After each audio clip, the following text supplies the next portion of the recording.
on that for today. It's question my friends asked me on WhatsApp. So, on WhatsApp, I asked a few of my friends, what question do you want me to address on YouTube? Anything that's on your mind that you think I haven't addressed. So, I got a bunch of them. I'm going to walk through them right now. Are you ready? Grab your notepad. Let's go! So, first one up, from start to finish, what does a project look like before you worked on it? How you assess the discrepancies, how you prioritize, which part to work on first, how you involve the client in the process, final product, and the result from working on the event. Well, I can't answer the back end of that. There's too many to pick from. I've been doing this for this January will be my 12th year in this business, so there's simply too many to go over specifically. But I would say that typically I think what they're asking me is about my copywriting, content writing business. And for those of you who don't know, I have copywriting and coaching. So for copywriting, typically when a client comes inbound and they set up a call with me, I look at their stuff, I look at their social media, I look at their website, I try to sign up for the email, see what their welcome sequence looks like. I see if they have any content on the website. I try to get a sense of what somebody who's never asked them a question, what the experience would be like. Because let's be frank, most people when they interact with your brand or with your content or with your marketing material, they have no idea what the backstory is. So they're approaching everything firsthand. So I typically love to approach your work like a total newbie, like I've never seen you before. And so I try to get a sense, okay, what are they offering? Is the offer clear? I should not have to wait to get on the call to find out what your offer is. Your offer should be posted somewhere on your website, in your LinkedIn profile, or any other social media profile, or on a landing page. It should be clear to me what you're offering. It should be clear to me who you're offering it to. The who, what, when, where, all of that needs to be clear as possible. Quite frankly, a lot of people fail that sort of litmus test. They don't get it right. The clarity of what you're offering, who you serve, how you serve them. So that's what I look for. I look for the offer. What is the offer? Is it clear to me? Does it make sense? Do I feel inspired by the offer? Is it a no-brainer? 2, I try to get some sense of strategy. So when you're in my shoes, for as long as I've been in it, you can kind of see what the strategy is. I don't mean naming it, but you can kind of see what the funnel looks like. So if I go on social media, what kind of strategy are they using for that? And if they use email marketing, if they don't use email marketing, how are they taking people off the platform and nurturing them a little bit more? Do they have a podcast? So I try to get a sense of what is of their content channel they're trying to do. And if it doesn't make sense, if it's cumbersome, if there's too much friction, if there's a gap between going from here to there, from there to here. At the end of the day, everything should lead to your offer.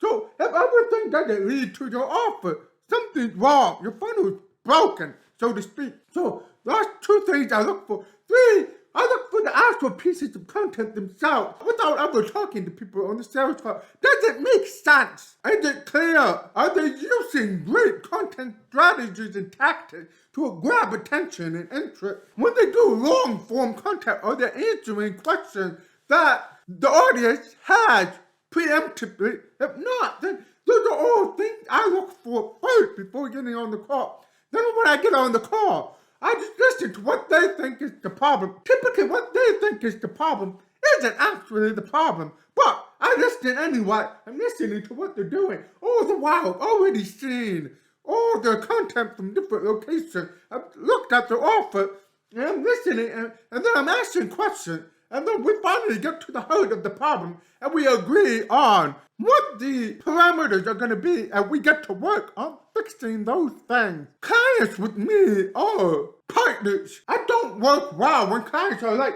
here, go do it. Talk to me in a month. No, this is your stuff, man. So let's work together. Let's try to figure this out together. I'll do the brunt of the work. We'll work on it together. So very much a partnership between myself and the client, and fixing things that I see is a gap in your content strategy or your copywriting strategy. Makes sense? So let's find another one. Why does my testimonials, they notice that my screenshots do better than my regular post? Man, because it's fully transparent. It's very rare. In this day and age, people are completely transparent about the results they get. And I think, quite frankly, the communication I have with my client seems very personable. There's a lot of cussing going on. There's a lot of enthusiasm. There's a lot of excitement. There's a lot of banter. So people like that. And the second part is, well, who doesn't like a good hero's journey? So I set up my case study, my screenshot, very much like a micro hero's journey. Here was the problem. Here's where they were stuck. Here's what we did, and here's how they broke through, and here's the result. I mean, it's a classic hero's journey sort of set up, but in real time with real proof. So that's a good one. So let's move on to the next one. All right, question number 2 from a different friend. They say that they are a great salesperson, right? So if they can get people on the call, they can just get people on the call. They can make a deal happen.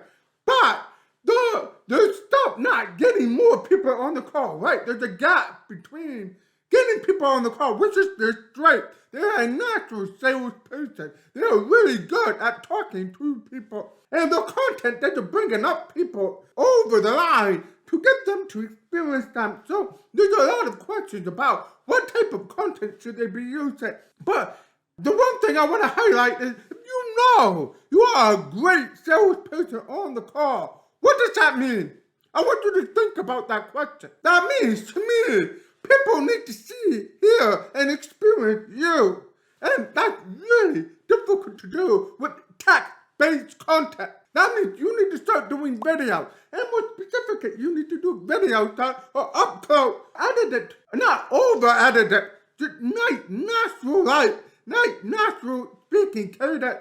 You know, no fancy graphic, some nice captions going, and look at the lens of the camera. People are often intimidated by video. They think it's a big Hollywood production. They think it needs to be a sketch. Actually, you find yourself performing. You're doing it wrong. So if you're a natural salesperson, you can get people on the Zoom or on a phone call and you can make a deal happen. It's because your personality attracts people. You know how to talk to people. You know how to use your vocabulary, your tone, your cadence, all of that to make a deal happen. And that's really difficult to do in text-based content. And you are a phenomenal copywriter.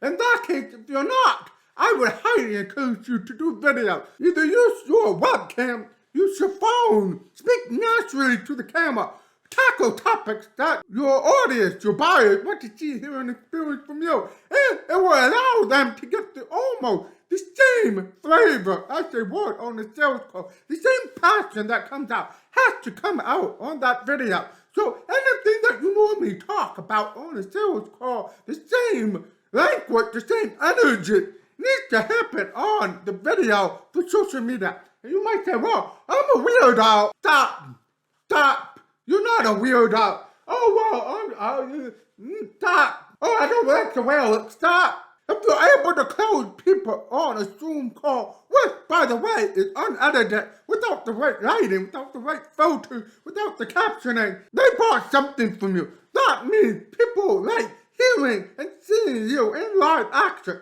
They do not care about how you look, how you sound, or what sort of makeup you have on today, what sort of makeup you don't have on today. If you're a man, how good your hair is, if you comb your beard, okay? If you're able to close people on a sales call, you are able to close people with video. Video, for me, brings people closer to you, way more than text-based posts can do. Because it just shortens the sales cycle. It's very personable. It feels like they've already met you. That's the effect that you want to get. Question number 3. How healthy is it to have competition? Should it be embraced? Should you talk to your competitors? What should you do with the competition? So, for me, you cannot define positioning until you speak or know what your competitors are doing. Okay? I've talked about this on several videos. I've talked about this in email. I've talked about this in part. The whole point of positioning yourself on the market is knowing who you're not, right? And you can't know who you're not until you study your competition. What are they offering? What methods do they use to solve this problem? How are you different from what they're offering and the methods they use to solve this problem? How much time does it take for them to solve this problem compared to you? All these things are quite necessary to know in order to successfully market yourself. And it helps you with content because you want to be able to have a different voice from the rest of your competition. If you're saying the same things as your competitor, then you are no different than your competitor. You're lumping yourself with them, and that's not a good thing. You want to create duality. So personally, embrace your competitors. Embrace them. Study them. Try to figure out what their messaging is. If it's the same as yours, if you can articulate how it's different than yours, you can create really great content that's shorting sales cycles. If you want to hop on a call with them, hop on a call with them. I coach my competitors. Rewind the tape. I coach some of my competitors. Some of my competitors are selling the exact same services I am. Obviously different than me, but hire me to help them get to my level. That sounds weird saying that, but that I have had competitors in the last 6 months hire me, take money from their bank account and put it in my bank account to teach them how to do it. And I'm okay with that. For me, I don't fear competition because, again, if you combine YouTube, where you're watching it, with LinkedIn, you're talking over billions of people that I could possibly work with. There's more than enough people on this planet, and this global planet, to find work for both of us. Okay, number two, it also allows me to see what they're doing. Not that I steal secrets from them or that I copy things from them. That's not what it is. I truly understand how they work with clients, and I try to either A, appreciate my work a little bit more, or it lets me know what else I need to work on. So competition is very healthy. I don't fear competition. I don't do well when there's no competition. I kind of just float around. I'm not good with that. I need to have a little friction. I need to have a little tension. But they help me get better. They make my offers better. They make my content better. I end up coaching them, which is the most bizarre thing. But hey, once you have an abundant mindset, you realize there's billions of people who can use your services as well. So why compete over this type of thing, So anyway, embrace your competition with all your heart. Next question, how do you get referrals?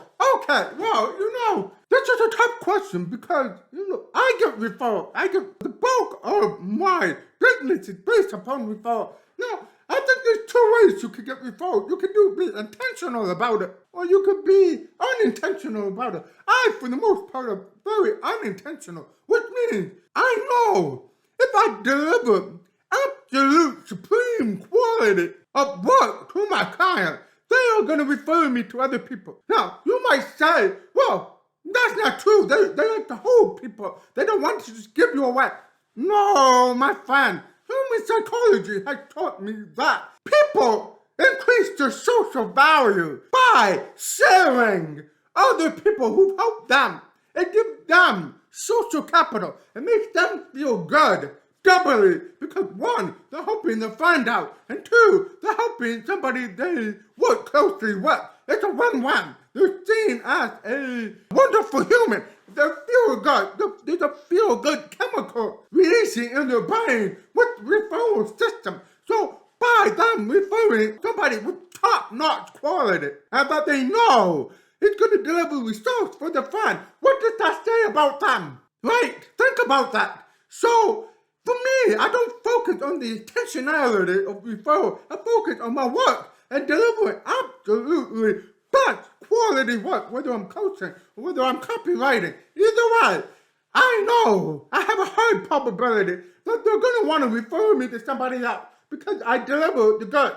And on the flip side of that, to be intentional, some people have referral programs where they tell somebody in advance, hey, if you refer me to somebody else, I'll give you a cut of the deal. 2%, 3%. Some people intentionally ask, hey, do you have any friends who could use my service? Could you make an introduction for me? So that's the intentional side of the house. You definitely have to be very strategic and try to figure out a way to make them get the benefit as well. But for me personally, I focus on the work. The better the work, the more referrals I get. Then you might say, what about those who don't refer you? What if they don't get the feel-good chemicals? Not every human being is exactly the same. But I don't worry about those small minorities. I do have a small minority of clients over the years who hold me closely and don't want to share me with anyone. That makes sense. But the vast majority are absolutely thrilled to refer me to somebody else because it increases their social capital. Whether they're conscious of it or unconscious of it, it doesn't matter. Also, I am also very, not all of them, but there's a lot of clients I'm very close with. We've become friends. So there's a friendship element to all of that. And we're all trying to build a community of leveling up our game together. So I tend to attract like-minded people because I'm the same way. If I have somebody who I've used services with that have absolutely over-delivered, you best believe I'm going to be their biggest fan. I'm going to make sure they get paid more money, not just by me, but my friends and other people who could use their services. So, referral program, do the work.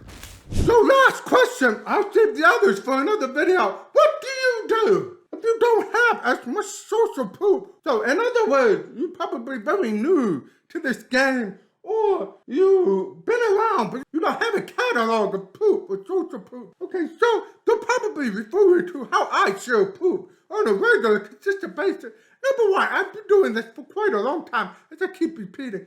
Number two, I've also trained myself as a habit to stay in touch, because you never know. Even if they stop working with you, they might still get results, months later. You can attribute that to the work you worked on together. So stay in touch with your clients, for sure, even after the contract's over. That aside, if you don't have much social proof, then you need to start doing more case studies. Obviously not with your own clients, because apparently you don't have enough clients to create a catalog of case studies, but you can break down common scenarios and write it in a story-like script. But you have to be abundantly clear. These are not your clients. Just say something. Imagine a guy named Mike, blah, blah, blah. This is what he does. So write more case studies. You make sure the case study follow a particular script. What was the problem? What was the wall that they keep running their head up against? What was the moment of epiphany? What was the solution? And what was the possible outcome? This is somewhat fictional. You can't do the part. You have to say possible outcome. But people can certainly see the way you break down problems, the way you do, what your method comes into play, how it works in real life. I found that incredibly helpful for attracting clients. So if you don't have enough social proof, do things that generate social proof. So do promos and giveaways that give you quick wins. I've done a number of them over the years. Most recent one was the t-shirt promo. So buy my t-shirt for $35 and you get 1 hour free with me. I talked about in the email, 18 people bought my t-shirt, 10 people got on a call with me, 3 became my client, but there were a couple others who went online and talked about how great the session was, how knowledgeable I am. So that's a great way to get social proof as well. It's to manufacture it. It's by creating promos or low-hanging offers where they can experience the glory of you for 30 minutes with a low-hanging offer. So either manufacture it or create a story wrapped around your methods and solutions. Does that make sense? Let me know. Well, folks, there you have it. I answered my friend's questions on WhatsApp. There's a bunch more. I'll save that for another time. But guess what? Do you have questions for me? Ask me anything. AMA. Put them in the comments below. I'll make a video out of it. Oh, I want this content to be personalized for you. So ask me your questions. Put them in the comments below. Let's go! Woo!